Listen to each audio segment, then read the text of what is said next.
Hello mayam, channel sibu yengbiriba mayambu taramna oksari. Ngasidi panga u moroka thangjing sema hapsalaga ironjarage samba hinjang oina thongjarage mayam hobudagi loiba phawba amu yengminarasi.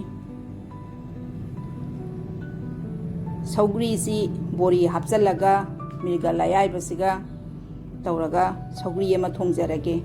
Hojiki matamsi sougri sabasi yam hawi, sougri mai thakpa sagalakpa matamsidadi yam hawi. Chengum jingkol la khara amu sauraga leirame. Nahan khara amamu loina phukrabani. Ngasisu amu khara saurame. Masisu chaw chaw khallaga khara phuktatlage. Duga masisu khara ama mathel ama oina amu thongjarage. Ingkolagi pulakpa chengum du sida leire. Chengum ji chu hojik matamda yam hawa injang. Chengum ji phajana amuk seme senga samthoe. Asi chengum ji ngasidi kangau oina tawjarage. Chengum kangau si chu yam hawbani.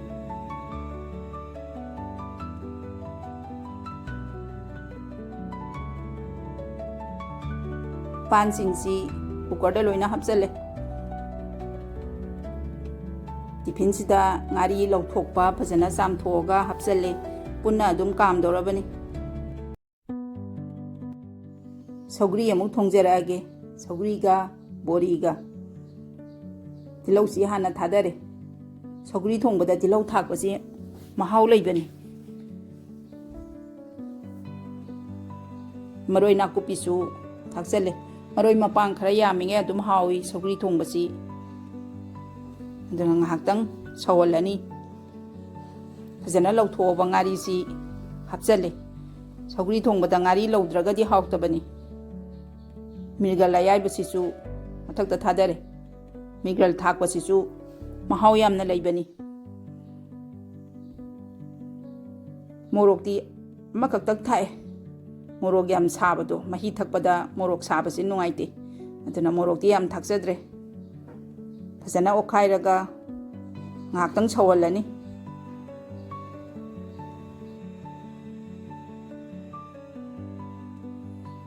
Maroi mapang mayam siga ngari ngayai basingsi phajana ngahaktang sawallaba.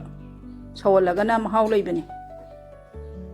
Aduga kona sougri manase ngahak leiraga thakpa. Sougri manadi yam thuna munbani. Sagi maroi mapang mayam si loina saugra matung sida sougri thakpasina mahau leibani.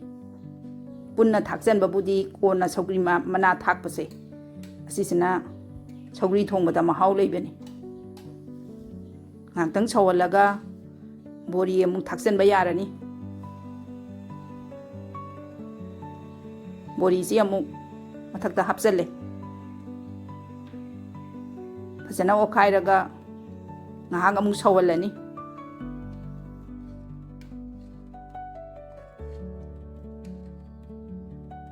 Sougri thongbasi manamsi yam nungsire. Saiki ngahaktang sawalaga thum dakjalaga adum loire sougri thongba. Thum thadare. Aduga sougri ga bori ga thongbasu loire. Kuidabani sougri thongbasi matam changdabani. Fadigom khara thakchale mathaksida.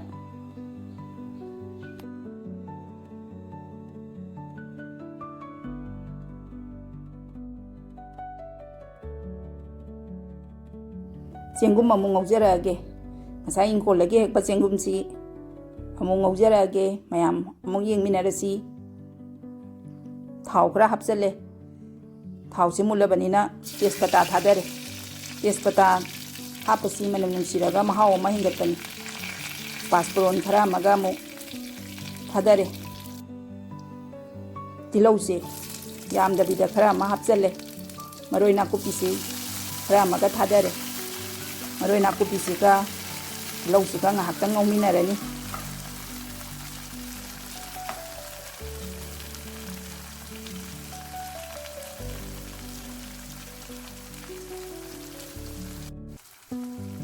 ꯆꯦꯡꯒꯨꯝ ꯉꯧꯕꯁꯤꯗ ꯉꯥꯔꯤ ꯈꯔ ꯍꯥꯞꯆꯟꯕꯁꯦ ꯃꯍꯥꯎ ꯂꯩꯕꯅꯤ ꯌꯥꯝꯗꯕꯤꯗ ꯉꯥꯔꯤꯁꯦ ꯈꯔ ꯑꯗꯨꯝ ꯍꯥꯞꯄ ꯑꯉꯧꯕꯁꯤꯗ ꯃꯅꯝ ꯅꯨꯡꯁꯤꯔꯒ ꯍꯥꯎꯕꯅꯤ ꯃꯣꯔꯣꯛ ꯑꯇꯦꯛꯄ ꯈꯔ ꯑꯃꯁꯨ ꯊꯥꯗꯔꯦ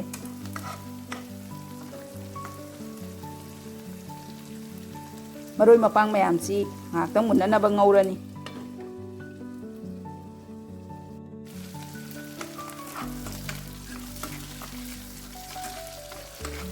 ꯑꯉꯧꯕꯗ ꯃꯣꯔꯣꯛ ꯑꯇꯦꯛꯄ ꯊꯥꯛꯄꯁꯦ ꯑꯩꯈꯣꯏꯒꯤ ꯃꯅꯝ ꯅꯨꯡꯁꯤꯔꯒ ꯃꯍꯥꯎ ꯑꯃ ꯍꯦꯟꯒꯠꯄꯅꯤ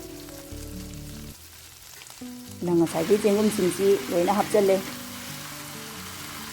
ꯐꯖꯅ ꯀꯪꯅ ꯇꯧꯔꯒ ꯆꯦꯡꯒꯨꯝꯁꯤꯡꯁꯤ ꯉꯧꯗꯣꯏꯅꯤ ꯆꯦꯡꯒꯨꯝ ꯑꯉꯧꯕꯁꯤꯁꯨ ꯐꯖꯗꯅ ꯌꯥꯝ ꯍꯥꯎꯕꯅꯤ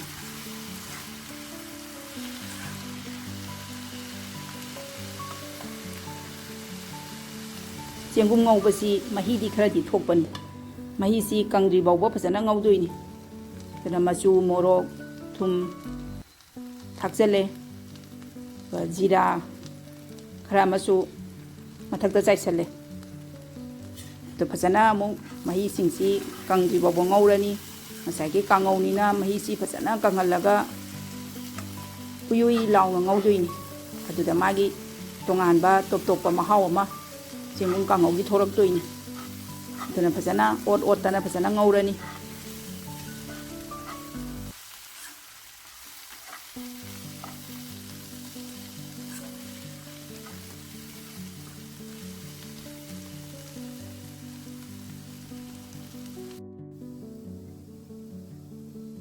ꯆꯦꯡꯒꯨꯝꯁꯤ ꯐꯖꯅ ꯃꯨꯜꯂꯦ ꯃꯊꯛꯇ ꯃꯅꯝ ꯅꯨꯡꯁꯤꯅꯕ ꯐꯗꯤꯒꯣꯝ ꯈꯔ ꯑꯃꯨꯛ ꯊꯥꯗꯔꯦ ꯆꯦꯡꯒꯨꯝꯁꯤ ꯃꯅꯝ ꯑꯗꯨꯛꯀꯤ ꯃꯇꯤꯛ ꯅꯨꯡꯁꯤꯔꯦ ꯆꯦꯡꯒꯨꯝ ꯑꯉꯧꯕꯁꯤ ꯃꯅꯝ ꯌꯥꯝ ꯅꯨꯡꯁꯤ ꯃꯍꯥꯎꯁꯨ ꯌꯥꯝ ꯂꯩꯕꯅꯤ ꯑꯗꯨꯅ ꯎꯏ ꯎꯏ ꯂꯥꯎꯅ ꯃꯨꯟꯕꯗꯣ ꯑꯗꯨꯃꯥꯏꯅ ꯐꯖꯅ ꯃꯨꯜꯂꯦ ꯃꯍꯥꯎ ꯌꯥꯝ ꯂꯩꯕꯅꯤ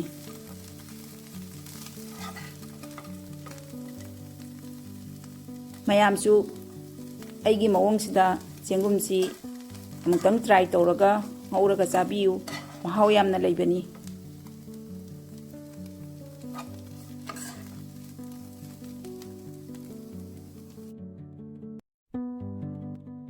ꯄꯥꯟꯁꯤ ꯃꯣꯔꯣꯛ ꯎ ꯃꯣꯔꯣꯛꯁꯤ ꯑꯇꯦꯛꯄꯒ ꯑꯣꯏꯅ ꯏꯔꯣꯟꯖꯔꯒꯦ ꯑꯇꯦꯛꯄꯅ ꯂꯣꯟꯕꯁꯤꯅ ꯃꯅꯝ ꯅꯨꯡꯁꯤꯕꯅꯤ ꯊꯥꯡꯖꯤꯡ ꯍꯥꯞꯆꯜꯂꯒ ꯂꯣꯟꯕꯁꯦ ꯃꯣꯔꯣꯛꯁꯤ ꯑꯉꯥꯟꯕꯕꯨꯗꯤ ꯑꯇꯦꯛꯄꯁꯤꯅ ꯃꯅꯝ ꯌꯥꯝ ꯅꯨꯡꯁꯤꯕꯅꯤ ꯑꯗꯨꯅ ꯑꯇꯦꯛꯄꯒ ꯑꯣꯏꯅ ꯉꯁꯤꯗꯤ ꯏꯔꯣꯟꯕꯁꯤ ꯂꯣꯟꯖꯔꯒꯦ ꯐꯖꯅ ꯉꯥꯔꯤ ꯃꯣꯔꯣꯛ ꯊꯨꯝꯁꯤ ꯍꯥꯟꯅ ꯐꯖꯅ ꯇꯛꯈꯥꯏꯔꯅꯤ ꯒ꯭ꯂꯥꯁ ꯑꯃꯅ ꯐꯖꯅ ꯇꯛꯈꯥꯏꯔꯦ ꯃꯣꯔꯣꯛꯁꯤ ꯎ ꯃꯣꯔꯣꯛꯁꯤ ꯌꯥꯝ ꯁꯥꯒꯟꯕꯅꯤ ꯈꯨꯠꯅꯒ ꯂꯣꯟꯕꯁꯦ ꯑꯗꯨꯗꯩꯗꯤ ꯒ꯭ꯂꯥꯁꯅ ꯑꯣꯏꯅ ꯇꯛꯑꯒꯗꯤ ꯈꯨꯠꯁꯤ ꯁꯥꯗ꯭ꯔꯦꯗꯅ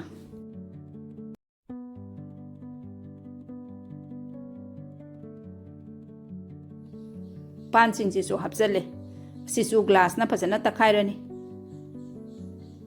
ꯄꯥꯟꯒ ꯊꯥꯡꯖꯤꯡꯒ ꯏꯔꯣꯟꯕꯁꯨ ꯂꯣꯏꯔꯦ ꯏꯔꯣꯟꯕꯁꯤ ꯃꯍꯤꯗꯤ ꯌꯥꯝꯅ ꯍꯥꯞꯆꯟꯗ꯭ꯔꯦ ꯁꯧꯒ꯭ꯔꯤ ꯊꯣꯡꯕ ꯑꯃ ꯌꯥꯎꯕꯅꯤꯅ ꯃꯍꯤ ꯌꯥꯝ ꯂꯥꯡꯍꯟꯗ꯭ꯔꯦ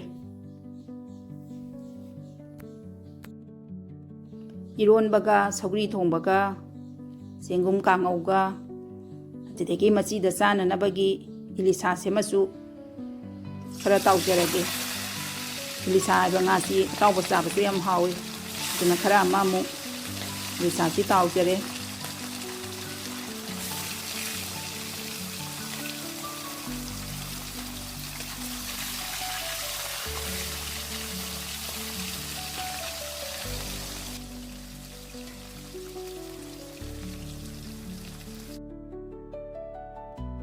ꯃꯇꯝ ꯃꯇꯝꯒꯤ ꯊꯣꯛꯂꯛꯄ ꯄꯣꯠꯁꯤꯡꯁꯤ ꯆꯥꯕꯗ ꯍꯛꯆꯥꯡꯗ ꯑꯗꯨꯛꯀꯤ ꯃꯇꯤꯛ ꯀꯥꯟꯅꯩ ꯃꯇꯝ ꯅꯠꯇꯕꯗꯒ ꯐꯪꯕ ꯄꯣꯠꯁꯤꯡꯁꯤ चाबदा की करिगिनो आइदा ngसाigi hargasi marang kaina hapam dauka manba aduna yumda khara khara tharaga chabase asina khwaidagi base ni lambu lairagadi jumda khara khara adum thaba jumgi sana naba yamna mangnatragasu matam matamgi oiba pochingji khara khara adum thaba aduna phare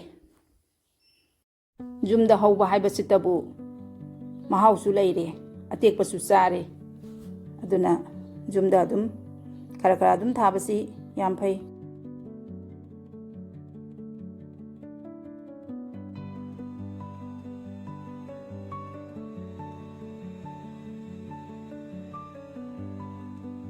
Chengum ngobasi hawgadaba manbra yengbiyu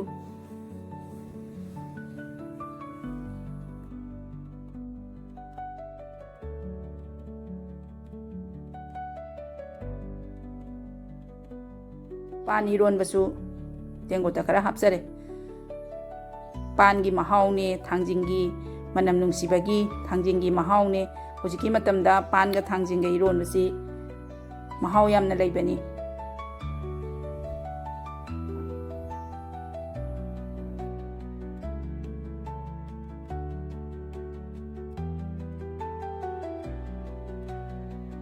ngasigi aigi mathelchi amuk semjarage Sougri Bori Thongba ma leijare pan ga thangjinga Eromba ama Chengum Kangou ama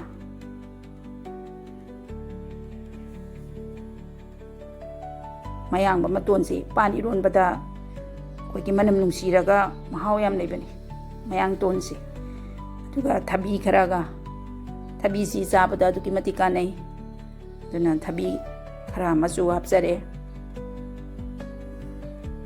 Masaigi ilisa tawbuse simana masida sanaba amu hapsare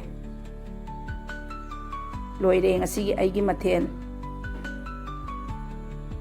mayamna aigi channel sibu like share amadi subscribe tawsinbiramu matungda nungai ba video amuk puduna amuk lakserage ngasigi oinadi bye bye